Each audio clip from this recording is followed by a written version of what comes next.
Nagsimula ang kwento kay Orhan na nakatayo sa loob ng isang inabandonang tunnel. Habang nananatiling alerto at maingat, nanatiling bantay sa lahat ng oras nang biglang sumugod sa kanya ang ilang demonyong daga. Matapos niyang hiwain ang mga ito gamit ang matatalim na espada, napagtanto niya na hindi pala siya kasing hina ng kanyang inaakala. Nagbigay ito sa kanya ng kaunting pag-asa, at nagsimula siyang mag-isip na maaaring mayroon pa rin siyang tunay na pagkakataon na maging isang swordsman. Di nagtagal pagkatapos noon, isang grupo ng mga goblin ang lumitaw sa harap niya. Sa pagkakataong ito, nagpasya si Orhan na sa halip na umasa lamang sa kanyang espada, susubukan niya ang kanyang support magic. Naglagay siya ng support spell sa kanyang sarili, at ang kanyang katawan ay lumakas habang isang dark green aura ang bumabalot sa kanya. Ang support magic ay kilala sa pagpapalakas ng pisikal na kapangyarihan o pagpapahusay ng kagamitan. Isang mahalagang bentahe ng magic na ito ay hindi na kailangang gamitin lamang ito ng caster sa mga kasamahan sa koponan. Maaari rin niya itong gamitin sa kanyang sarili tuwing kinakailangan. Dahil tumaas na ang kanyang lakas, madaling napuputol ni Orhan ang mga goblin ng walang gaanong problema.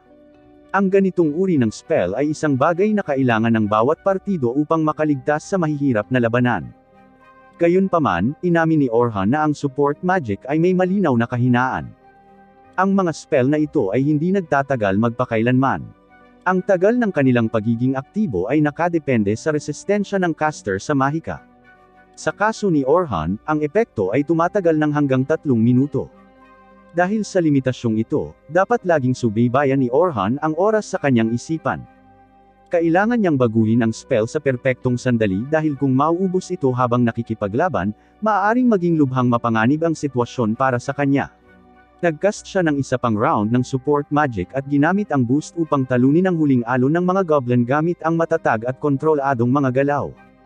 Sa kabila ng kanyang kahangahangang husay sa espada at maingat na paggamit ng mahika, ang pinuno ng kanyang grupo, si Oliver, ay nagpasya pa ring palayasin siya at tanggalin siya sa grupo. Lubos na natigilan si Orhan at hindi makapaniwala sa kanyang naririnig. Sa tingin niya ay isa itong uri ng nakakainis na biro, lalo na't sila ni Oliver ay matalik na magkaibigan mula pa noong bata pa. Pagkatapos ay nagsalita ng tapat si Oliver at sinabi kay Orhan na sila ay talagang matalik na magkaibigan sa loob ng maraming taon. Dahil sa pagkakaibigang iyon, ipinaliwanag ni Oliver na binigyan niya si Orhan ng maraming pagkakataon upang umunlad. Gayunpaman, walang tunay na pag-unlad na nagawa. Sinabi ni Oliver na hindi na kayang sabayan ni Orhan ang iba pang miyembro ng grupo. Pumasok ang iba pang miyembro ng grupo, sina Anneli at Derek, at sinabihan si Oliver na tumigil na sa pagiging napakabait. Direktang sinabi nila kay Orhan na siya ay pinalayas dahil hindi siya sapat na malakas. Natigilan si Orhan sa gulat, hindi maproseso ang nangyayari. Ang grupong ito ay nilikha ni na Orhan at Oliver 8 taon na ang nakalilipas. Lumakas ito ng husto at umabot sa S-rank sa loob lamang ng ilang taon. Sila ang unang grupo na nakarating sa ika-74 na palapag ng Southern Great Dungeon. Ang tagumpay na ito ang nagpasikat sa kanila sa mga sibilyan at tinawag silang Heroes Party ng mga tao. Inamin ni Oliver na hindi naman masama ang support magic ni Orhan. Gayunpaman, sa kanilang huling pagsalakay, nakita nila ang kapangyarihan ng mga enchanter mula sa ibang grupo. Matapos ihambing ang pagkakaiba, napagtanto nila kung gaano talaga kahina ang support magic ni Orhan kung ikukumpara. Ipinaalala sa kanila ni Orhan na isa siyang swordsman, kaya hindi naman talaga siya dapat mag-focus sa support magic. Biglang sinigawan ni Derek si Orhan at sinabihan itong tumahimik at aminin na lang ang katotohanan na nagpalit lang siya ng papel dahil mas magaling si Oliver sa paggamit ng espada kaysa sa kanya. Sinabi ni Orhan na hindi iyon totoo. Ipinaliwanag niya na kailangan ng grupo ng isang enchanter, kaya siya mismo ang kumuha ng papel na iyon dahil siya ang may pinakamaraming talento para dito. Gumawa pa nga siya ng sarili niyang mahika para pagtakpan ang kanyang mga kahinaan. Iyon ang marahil dahilan kung bakit sila nakaligtas, kahit sa pinakamalalim na palapag ng dungeon. Sinabi ni Oliver kay Orhan na wala nang saysay ang pagtatalo pa dahil nakahanap na sila ng kapalit. Nanlaki ang mga mata ni Orhan sa gulat nang marinig niya iyon at tinanong niya sila kung ganito ba talaga ang plano nilang trituin siya pagkatapos ng lahat ng oras na magkasama sila. Unti-unting napagtanto ni Orhan na tama si Oliver. Wala na talagang saysay ang pagtatalo pa. Kaya't pinanghawakan niya ang kaunting pride na natitira sa kanya at naglakad na lang palayo. Habang paalis siya, tinawag siya ni Anneli at sinabing ang isang taong katulad niya ay tinatawag ng mga tao na isang jack of all trades. Halos lahat ng bagay ay kaya niyang gawin, ngunit hindi siya kailanman tunay na mahusay sa alinman sa mga ito. Naalala ni Orhan ang mga salitang iyon habang siya ay nasa tunnel at naniniwala pa rin na sapat ang kanyang kakayahang umangkop upang maging isang eskrimador at enchanter. At nang nagawa na niya sa wakas, wala nang maglalakas loob na tawagin siyang isang jack of all trades muli. Pagkatapos noon, nagpa siya si Orhan na tapusin na ang araw at umuwi. Bigla, isang grupo ng mga adventurer ang tumatakbo palabas ng pasukan ng dungeon, takot at hingal na hingal. Walang pakialam si Orhan sa anumang problemang kanilang kinakaharap at nagsimulang maglakad palayo. Gayunpaman, narinig niya silang nag-uusap tungkol sa kung paano sila tinambangan ng isang kawon ng mga orc at wala silang ibang nagawa kundi iwan ang bagong babaeng sumali sa kanilang grupo kanina. Biglang natigilan si Orhan nang marinig niya ito at alam niyang hindi siya dapat makialam. Gayunpaman, hindi niya ito maaaring balewalain. Naikuyom niya ang kanyang kamao sa pagkadismaya dahil alam niya kung gaano kasakit ang iwan ng sarili mong grupo.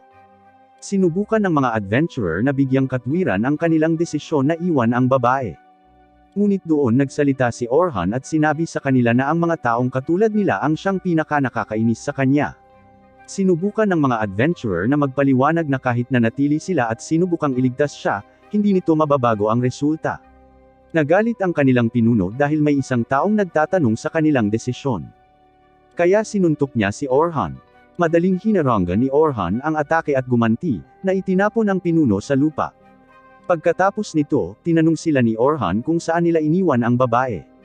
Samantala, sa loob ng dungeon, ang babae ay napipilitang umatras sa isang pader habang dahan-dahan siyang pinalilibutan ng mga orc. Naglagay siya ng barrier para pigilan sila sandali. Ngunit matapos itong paulit-ulit na hampasin ng mga orc, sa wakas ay nabasag ang barrier na wala nang natitirang ideya at wala nang matatakbuhan. Sumuko siya at tahimik na tinanggap ang kanyang kapalaran.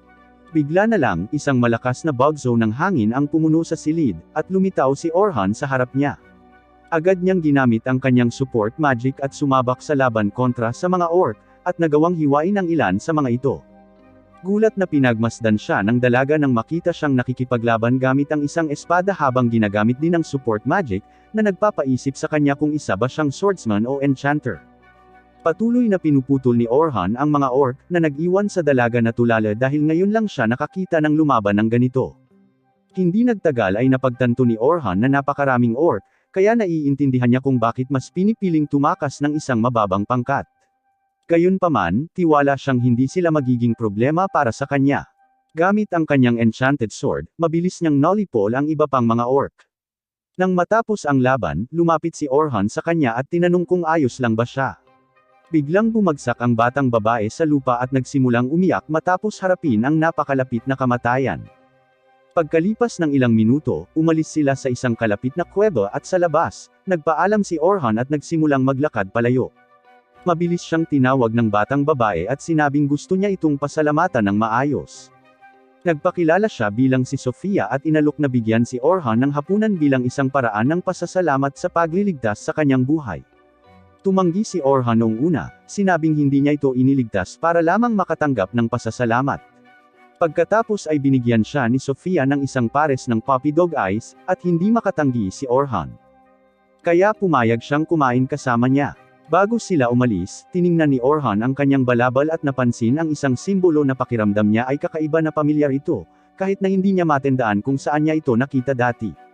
Nang gabing iyon, nakarating sila sa isang lokal na restoran, at sinabi ni Sofia sa kanya na iyon ang paborito niyang kainan. Hindi ito masyadong mahal, ngunit ang pagkain doon ay talagang masarap. Nang makita ni Orhan ang logo sa isa sa mga karatula, bigla niyang naalala kung saan niya nakita ang simbolo noon. Ito ay pagmamay-ari ng isa sa mga tindahan ng kuneho. Mula sa crest sa kanyang balabal, nalaman ni Orhan na si Sofia ay miyembro ng Night Sky Silver Rabbits, isa sa pinakamalaking guild sa kaharian ng Nohitan. Tumungo sila sa loob ng restoran kung saan hindi inaasahang nakasalubong ni Sofia ang kanyang kapatid na si Selma. Tinanong siya ni Sofia kung ano ang ginagawa niya roon at casual na sumagot si Selma na may meeting siya malapit dito at nagpas siyang huminto para bumili ng makakain. Napansin ni Selma na may kasama si Sofia na isang lalaki at agad na sinabi sa kanya na masyadong maaga pa para magkaroon siya ng kasintahan. Lumalabas na magkakilala na sina Orhan at Selma at may ilang kasaysayan na ikinagulat ni Sofia. Nabunyag na si Selma ay bahagi ng S-Rank Party, ang pinakamalakas na grupo sa loob ng Silver Rabbits, at siya rin ang pinakamakapangyarihang enchanter sa kontinente. Siya ang nagpasikat sa mga enchanter, at nakaisip ng ideya na bigyan ang mga miyembro ng party ng iba't ibang papel. Mga papel tulad ng mga attackers upang talunin ang mga kaaway, mga defenders upang harangan ang mga pag-atake, at mga supporter upang tumulong mula sa likuran. Ang konsepto ng paghahati ng isang party sa tatlong papel ay ganap na kanyang ideya. Ang kanyang impluwensya ay napakalaki kaya't lubos nitong binago kung paano naghahanda ang mga adventurer bago pumasok sa mga dungeon. Ang ideyang iyon din ang dahilan kung bakit nagpasya si Orhan na maging isang enchanter para sa kanyang dating grupo. At matapos makita ang hindi kapani-paniwalang kasanayan ni Selma sa enchantment noong isang pagsalakay noong nakaraang buwan ay nagpasya sina Oliver at ang iba pa na palayasin si Orhan. Tiningnan ni Orhan si Selma at hindi maintindihan kung bakit binibigyan siya nito ng ganoong kasamang tingin. Bigla siyang inakusahan ni Selma ng pagtatangkang mapalapit sa kanyang 14 na taong gulang na kapatid. Mabilis na ipinaliwanag ni Orhan na ang plano lang niya ay kumain ng hapunan kasama si Sofia at ang kanyang mga intensyon ay ganap na malinis. Nasaktan din si Selma sa paliwanag na iyon at ipinapalagay na sinasabi ni Orhan na hindi sapat si Sofia para sa kanya. Pagkatapos ay nagsalita si Sofia at sinabihan si Selma na tumigil sa pagsigaw sa lalaking nagligtas sa kanyang buhay. Mukhang nalito si Selma noong una, ngunit pagkalipas ng ilang segundo, napagtanto niya ang ibig sabihin nito. Nangangahulugan nito na pumasok si Sofia nang mag-isa sa dungeon. Humingi ng tawad si Sofia sa paggawa nito at sinabing labis siyang nag-aalala tungkol dito. Nang marinig ito, naunawaan na ngayon ni Orhan na si Sofia ay ginalugad ang dungeon nang wala ang kanyang angkan sa buong oras. Nang makitang hindi nasaktan si Sofia, nagpasya si Selma na wala nang saysay na pag-alitan pa siya. Nagpasalamat si Selma kay Orhan sa pagliligtas sa buhay ng kanyang kapatid at humingi ng tawad sa kung gaano siya kabastos kanina.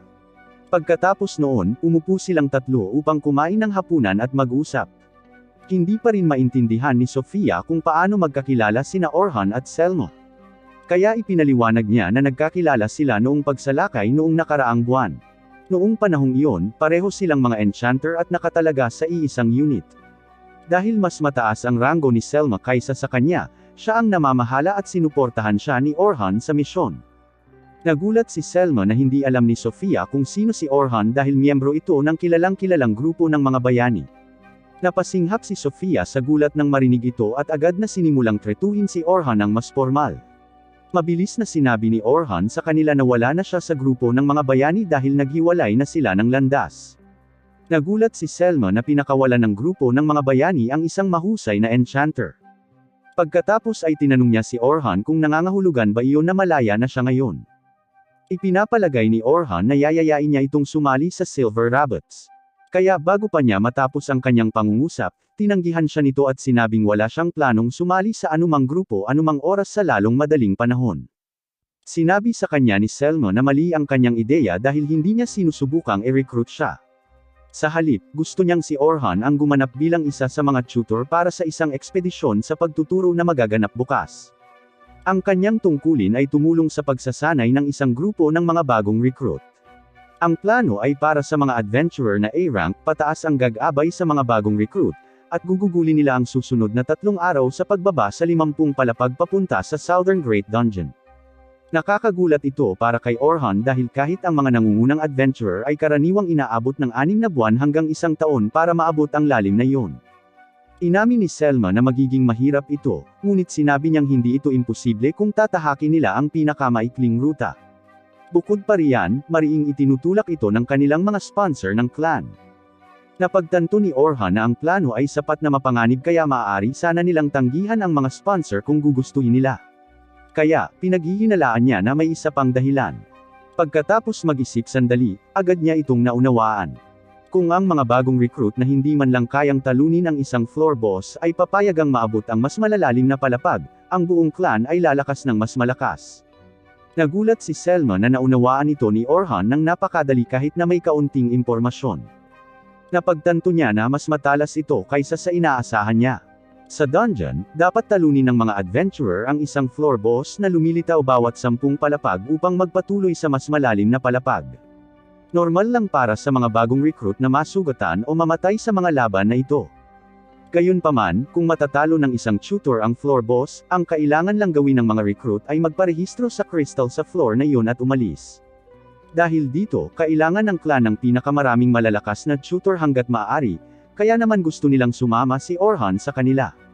Dahan-daang hinawakan ni Selma ang mga kamay ni Orhan at sinabing tunay niya itong nirerespeto, kaya naman gusto niyang maging bahagi ito ng misyong ito. Nang marinig ito, binaliwala ni Orhan ang masakit na alaala ng pagpapatalsik sa kanya mula sa grupo ng bayani dahil ang kanyang support magic ay mas mababa kaysa kay Selma. Sa pag-iisip pa lamang nito ay napagtanto niya na kung babalik siya sa pagiging isang enchanter, tiyak na pagsisisihan niya ito. Inalis niya ang kanyang mga kamay at sinabi kay Selma na hindi siya makakapunta dahil may mga plano na siya. Pagkatapos ay binigyan siya ni Sofia ng puppy dog eyes at nagmakaawa na sumama sa mga ito. Hindi napigilan ni Orhan at sa wakas ay sumuko na. Ngunit sinabi niya kay Selma na lumipat na siya sa pagiging isang swordsman. Kung sasali siya sa kanila, magiging isang swordsman ito, hindi bilang isang enchanter. Nagulat si Selma dito, ngunit napagpasyahan niyang hindi na talaga mahalaga. Kung sakaling magkamali, ipinapalagay niya na maaari pa rin itong bumalik sa paggamit ng enchantment. Pagkatapos ay sinabi niya rito na kung pupunta siya, dapat ay nasa headquarters na siya ng Silver Rabbit bukas ng umaga. Nang gabing iyon, binisita ni Orhan ang paborito niyang tindahan. Malapit nang magsara ang may-ari, ngunit hinayaan pa rin niya si Orhan na pumasok para uminom. Naupo ang matanda sa tabi niya at nagpasalamat dito sa pag-aanunsyo ng tindahan simula nang maging sikat siyang manlalakbay. Dahil doon, naging maayos ang takbo ng negosyo. Nahiya si Orhan at sinabi sa matanda na hindi na siya bahagi ng grupo ng bayani. Gayunpaman, nagpasalamat pa rin ang may-ari sa lahat ng nagawa niya. Nagulat si Orhan na pinasasalamatan siya kahit na itinakwil na siya ng grupo niya. Sinabi sa kanya ng matanda na may pakiramdam siyang makakatanggap pa ng mas maraming pasasalamat si Orhan sa hinaharap. Sinabi rin niya na ang pag-alis sa grupo ng bayani ay maaaring maging isang biyaya na hindi pa nakikita ni Orhan. Pinayuhan niya si Orhan na sundin ang kanyang puso at gawin ang tama, na nangangako na anuman ang mangyari, palagi niya itong susuportahan. Namuo ang luha ni Orhan matapos marinig ang mga salitang ito at taos-puso siyang nagpasalamat sa matanda. Kinabukasan, sina Orhan at Selma ay nakipagkita sa pinuno ng Night Sky Silver Rabbits, isang lalaking nagngangalang Vince Briars. Marami nang narinig na kwento si Vince tungkol kay Orhan at sa kanyang mga kakayahan. Kaya, tiwala siyang magiging napakahalagang asset si Orhan sa kanilang grupo. Magalang na sinabi ni Orhan kay Vince na isang karangalan ang makilala ang pinuno ng isang kilala at sikat na angkan. Gayunpaman, bago sumang-ayon sa anumang bagay, tinanong ni Orhan kung maaari muna niyang marinig ang higit pang mga detalye tungkol sa ekspedisyon ng pagtuturo na kanilang sasalihan. Tumango si Vince at sinabihan si Selma na ipaliwanag ang lahat kay Orhan. Magkasama silang tatlo na naupo, at sinimula ni Selma na ipaliwanag ito sa isang malinaw at mahinahong paraan. Habang nagsasalita siya, ang eksena ay lumipat sa isang sandali sa nakaraan. Nalaman lamang ni Selma na umalis na si Orhan sa hero party. Kaya, agad niyang iniulat ang impormasyong ito kay Vince. Nang marinig ni Vince ang balita, natitiyak niya na hindi na magiging kasing lakas ang hero party kung wala si Orhan. Sumang-ayon si Selma sa kanya at ipinaliwanag na ang mahika ng suporta ni Orhan ay nagtulak sa grupo sa isang antas na sa totoo lang ay hindi nila karapat-dapat maabot. Inamin niya na ang mga epekto ng mahika ni Orhan ay mas mahina kaysa sa karaniwan. Ngunit ang kanyang bilis ng pagcast ay hindi kapani-paniwalang mabilis, hindi bababa sa 4 na beses na mas mabilis kaysa sa kanya. Bukod pa riyan, ang kanyang kakayahang mabilis na basahin ang sitwasyon at magbigay ng tamang suporta sa mahika sa eksaktong oras na kailangan nito ang dahilan kung bakit siya perpektong enchanter. Ang eksena ay bumabalik sa kasalukuyang pagpupulong. Sa ngayon, naiintindihan na ni Orhan ang pangunahing ideya ng operasyon. Magkakaroon ng 10 rookie group at 5 miyembro ng escort kasama sina Orhan at Selma sa mga escort. Ang mga rookie team ay magpapalitan sa pakikipaglaban sa mga halimaw sa loob ng dungeon, na umiikot sa pagitan ng mga labanan. Kung may mangyari na hindi inaasahan o mapanganib, ang mga escort ay agad nakikilos upang hawakan ang sitwasyon. Halos lahat ay naiintindihan ni Orhan, ngunit may isang bagay na bumabagabag sa kanya. Itinuro niya na mayroon lamang 5 escort at sinabing ang pagkakaroon ng mas maraming escort ay lubos na makakabawas sa panganib ng mga aksidente o malubhang pinsala. Tumugon si Selma sa pamamagitan ng pagpapaliwanag na ang layunin ng misyon ay dalhin ang mga rookie sa level 51. Kung napakaraming escort, ang dungeon ay hindi magiging mahirap at ang mga rookie ay magiging masyadong komportable. Inaangkin niya na ang pagkakaroon ng mas kaunting mga escort ay naglalayong gawing mas mahirap ang misyon at matulungan ang mga baguhan na mas mabilis na umunlad. Gayunpaman, alam na ni Orhan na ang paliwanag na ito ay hindi lubos na tapat. Alam niya na ang tagumpay ng misyong ito ay napakahalaga, kaya naniniwala siyang may isa pang dahilan para limitahan ang bilang ng mga escort. Gayunpaman, nagpasya siyang huwag nang ituloy pa ang issue. Sinabi niya sa kanila na naiintindihan niya at sumasang-ayon siyang makibahagi sa misyon. Nang maayos na ang kasunduan, ipinaalam ni Vince kay Orhan ang tungkol sa bayad. Makakatanggap siya ng 2 gintong barya ng maaga at 10 pang gintong barya kung matagumpay na makukumpleto ang misyon. Nasiyahan si Orhan sa gantimpala at tinanggap ang mga kondisyon ng walang pag-aalinlangan. Pagkatapos ay nangako siya na ibibigay niya ang kanyang pinakamahusay na pagsisikap sa panahon ng misyon. Kinabukasan, dumating si Orhan sa pasukan ng dungeon kung saan nagtitipon na ang lahat ng mga estudyante. Hindi nagtagal ay nakasalubong niya sina Selma at Sofia. Nang mas masusing tingnan ni Orhan si Sofia, napansin niya na nakasuot ito ng isang damit na kakaiba sa iba. Casual niya itong pinuri. Agad na namula si Sofia, halatang natutuwa sa kanyang mga sinabi. Napansin ni Selma ang reaksyong ito at naiwan siyang walang masabi sa sitwasyon. Di nagtagal pagkatapos noon, nilingon ni Selma ang mga estudyante at napagtanto na marami sa kanila ang tila kinakabahan, pagod, at pinanghihinaan ng loob. Nang makita ito, tahimik niyang tinanong si Orhan kung maaari ba siyang tumulong na pagaanan ang loob at pasiglahin ang lahat bago magsimula ang misyon. Umalis si Sofia upang sumama muli sa kanyang grupo, habang dinala ni Selma si Orhan at ipinakilala siya sa iba pang miyembro ng escort team. Ang iba pang mga escort ay sina Anthem, na nagsisilbing tagapagtanggol. Si Bernard, isa pang tagapagtanggol, at si Kathy, ang healer ng grupo. Maingat na tiningnan ni Orhan ang bawat isa sa kanila at sinuri ang kanilang mga tungkulin. Pagkaraan ng maikling sandali, napagtanto niya na magkasama silang bumubuo ng isang balanseng grupo na may mahusay na saklaw sa labanan. Gayunpaman, hindi maiwasan ni Orhan na magtaka kung ano ang gagawin nila kung hindi siya sumama sa kanila. Nagtanong siya kung may iba pa bang mapipilitang gumanap bilang isang attacker o gampanan ang isang tungkulin na hindi nila angkop. Isang kakaiba at hindi komportableng pakiramdam ang nananatili sa kanyang dibdib. Sinasabi sa kanya ng kanyang likas na ugali na may mali sa buong misyong ito. Ngunit kahit gaano pa siya mag-isip ng mabuti, hindi niya malinaw na matukoy kung ano iyon. Pagkatapos noon, humakbang si Selma upang magsalita sa mga estudyante. Sa kanilang mga mukha pa lang, kitang-kita na nila ang tensyonado at kaba. Para pakalmayan sila, inanunsyo niya na kasama nila si Orhan, isang lalaking nakarating na hanggang 74 na palapag ng dungeon at dating miyembro ng grupo ng mga bayani. Nang marinig ito, ang mga estudyante ay tumugon ng may pananabik at pagkagulat. Nawala ang kanilang kaba, napalitan ng kumpiyansa at motibasyon. Marami sa kanila ang nagsimulang maniwala na kung may kasama silang tulad ni Orhan, tiyak na makakayanan nila ang dungeon. Nang maging maayos na ang lahat, tahimik na tinanong ni Orhan si Selma kung talagang kailangan pa ba siyang pag-usapan ng ganoon sa harap ng lahat.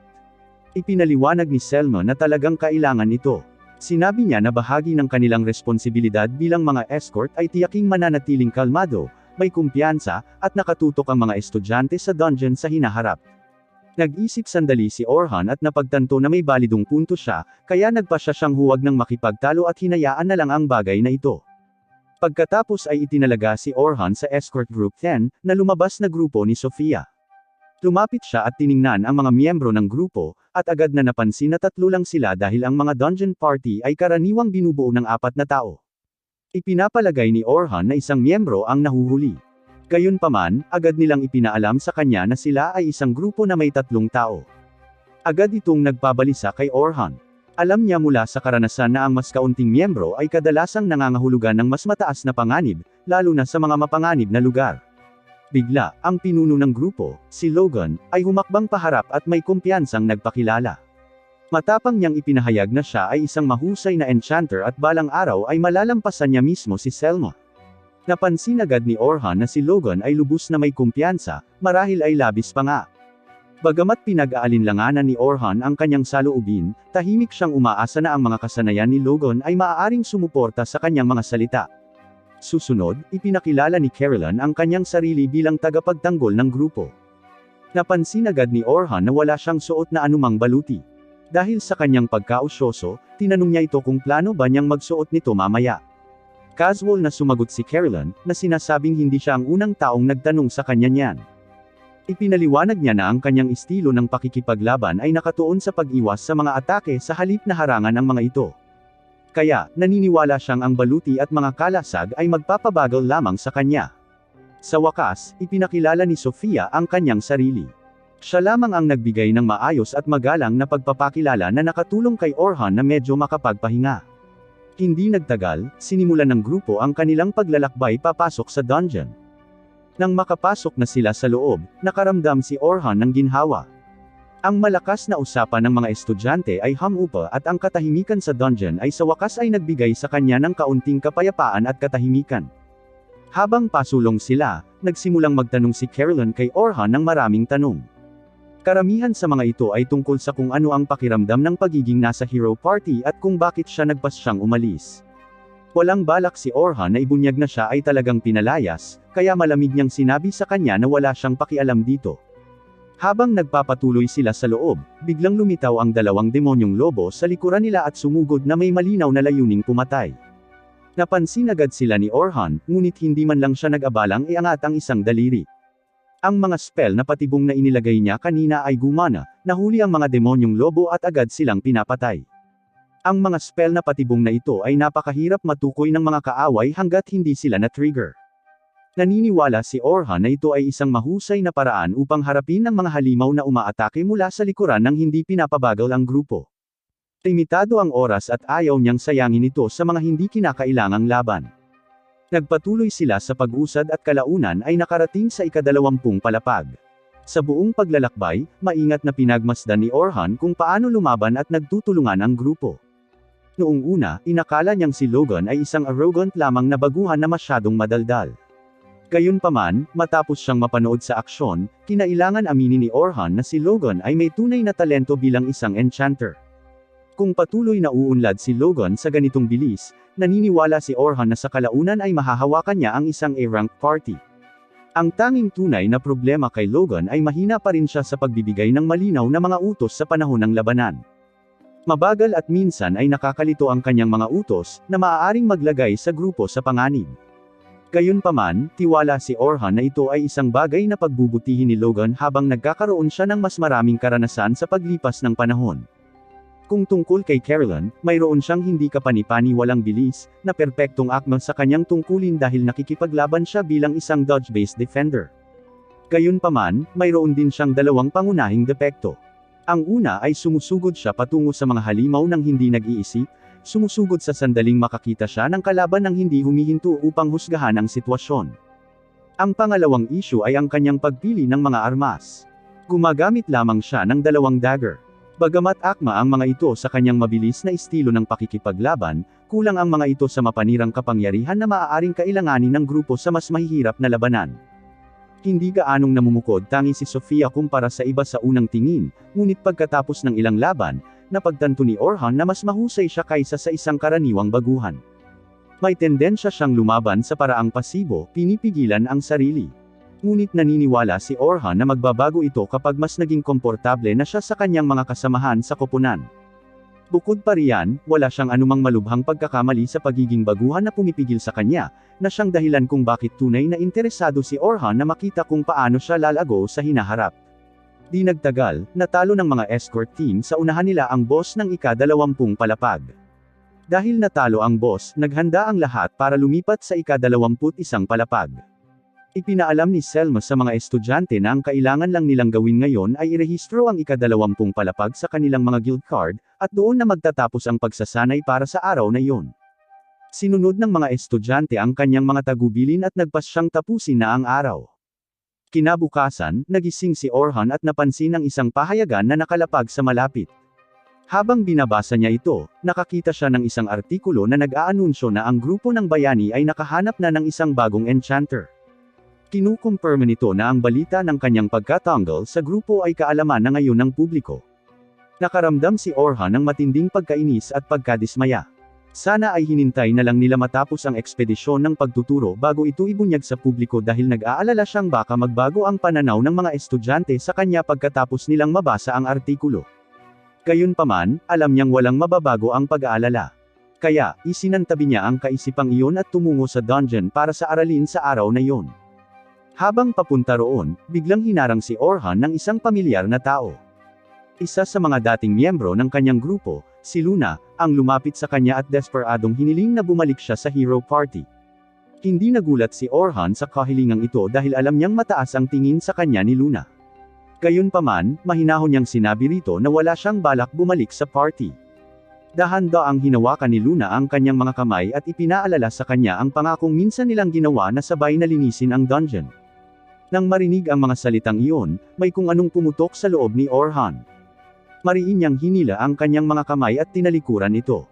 Habang naglalakad siya palayo, ipinaalala niya sa sarili na ang sabay na pagtatapos ng dungeon ay isang pangarap ni Luna, Oliver, at niya. Noong mga bata pa sila, talagang gusto niyang manatili silang tatlo nang magkasama at tuparin ang pangakong iyon ng magkatabi. Pero ngayong nagbago na ang lahat, sa wakas ay natanggap na ni Orhan na may mga pangarap na mas mabuting iwan na lang bilang panaginip at wala ng iba. Naalala niya kung paano nabanggit sa artikulo na siya ay pinalayas mula sa Heroes Party dahil mahina siya. At nang makarating siya sa tagpuan, napagtanto niya na pinag-uusapan siya ng lahat. Binati niya ang mga baguhan, ngunit napansin niyang iba na sila kumpara kahapon. At humingi ng paumanhin si Selma sa paggamit sa kanya upang magbigay inspirasyon sa kanila dahil hindi niya alam na pinalayas siya sa Heroes Party. Nangako siyang susuportahan ang lahat, at iniisip pa rin ng ibang mga escort na kahanga-hanga siya dahil nang makarating siya sa ika-74 na palapag. Kinausap niya ang mga miyembro ng Group 10 tungkol sa balita at inakala ng mga babae na puno ito ng kasinungalingan. Ngunit tinanong siya ni Logan kung totoo ito. Kaya inamin niya na pinalayas siya dahil mahina siya at hindi siya ang bayaning inaasahan ng lahat ngayon. Ngunit alam ni Sofia na malakas siya dahil natalo niya ang kawan ng mga orc sa isang iglap. Ipinaliwanag niya na sapat ang kanyang lakas upang dalhin ang lahat sa palapag 51 at sinabi na maaaring hindi na siya isang bayani, ngunit nangangako pa rin siyang paprotektahan sila. Nagtiwala sa kanya ang mga babae, ngunit nagsimulang questionin ni Logan ang kanyang lakas at inisip na isa siyang hangal dahil sa pagiging excited kahapon. Bumalik sila sa dungeon at alam ni Orhan na ang kanilang layunin ay lumipat mula sa 21st floor patungo sa 35th floor, ngunit dapat niyang hayaan ang mga recruit na manguna hanggang sa makarating sila sa 31st floor. Napatay ni na Sofia at Carol ang mga halimaw na nasa kanilang daan, at nang makarating sila sa ika-31 palapag, nakatagpo nila ang isang grupo ng mga goblin, kaya inutusan ni Orhan ang lahat. Pinalakas ni Logan ang mga babae at pinatay ni Carol ang mga goblin, ngunit natarante si Sofia nang makita niya ang isang orc dahil mayroon siyang emosyonal na pinsala mula noong inatake siya. Nagsimula itong maglakad patungo sa kanya at nagtaka si Logan kung bakit walang ginagawa si Orhan, iniisip na dahil hindi siya maaasahan. Ngunit bigla niyang ginamit ang kanyang debuff spell upang pabagalin ang orc at sinabihan si Sofia na kumalma dahil hindi siya nakikipaglaban ng mag-isa. Ginamit niya ang kanyang fire javelin upang pabagsakin ang orc, na nagpahanga kay Orhan dahil hindi niya alam na kaya pala nitong gumamit ng advanced magic, at pinuri niya ito sa nagawang ito. Nakarating sila sa ika-35 palapag kung saan nakakita sila ng isang higanteng gagamba, at inakala ni Logan na hindi sila sapat ang lakas para talunin ito. Ngunit binigyan siya ni Orhan ng karaniwang utos na i-buff ang iba. Sumugod si Carol at hiniwa ang likod nito, ngunit sinabihan siya ni Orhan na mag-ingat dahil ito ay makamandag, at nagawa niyang iwasan ang mga atake nito habang pinapanatili niyang abala ang gagamba. Ginamit ni Sofia ang kanyang wind cutter upang hiwain ang mga binti nito at nagsimulang magdiwang si Carol. Ngunit sinabi sa kanya ni Orhan na hindi pa ito tapos at inutusan si Logan na i-buff ang kanyang lakas at teknikal na kasanayan habang hinawakan siya ng gagamba gamit ang sapot nito. Napansin ni Orhan na dapat ay sapat ang kanyang lakas para putulin ang sapot nito. At napagtanto ni Logan na hinulaan na niya ang lahat, ngunit nahihirapan pa rin siyang makawala. Inutusan ni Orhan si Sofia na maghanda ng isang palaso na bato at sinabi kay Logan na malapit nang mawala ang kanyang mahika, kaya kailangan niya itong i-buff muli. Napagtanto ni Orhan na 3 spell lang ang magagamit ni Logan ng sabay-sabay.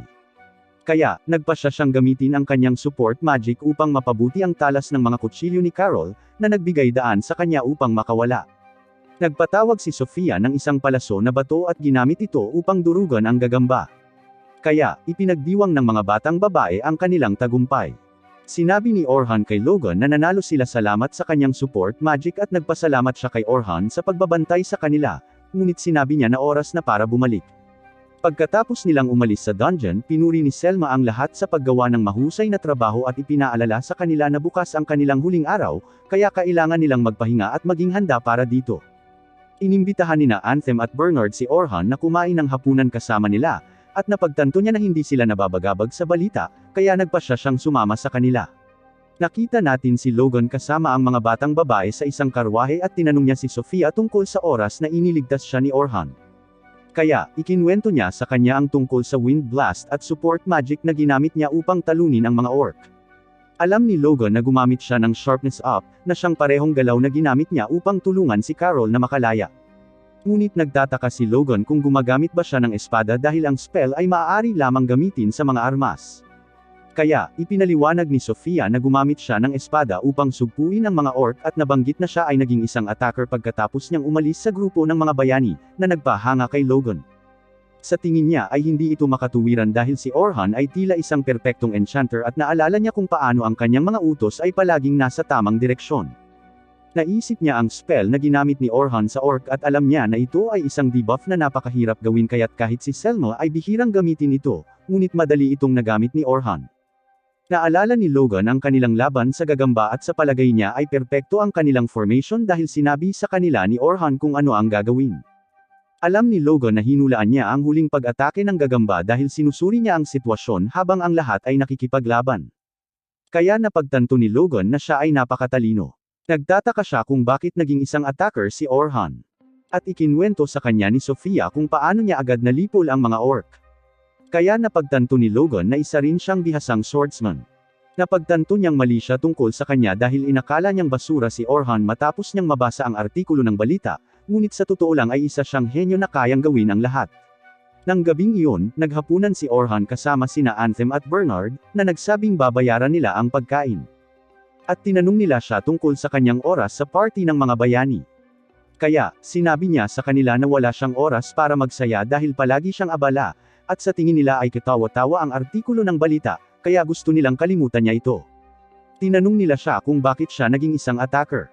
Kaya, ipinaliwanag niya na dati siyang swordsman sa party ng mga bayani, at sinabing matagal na niyang gustong gumamit ng espada mula pa noong bata pa siya.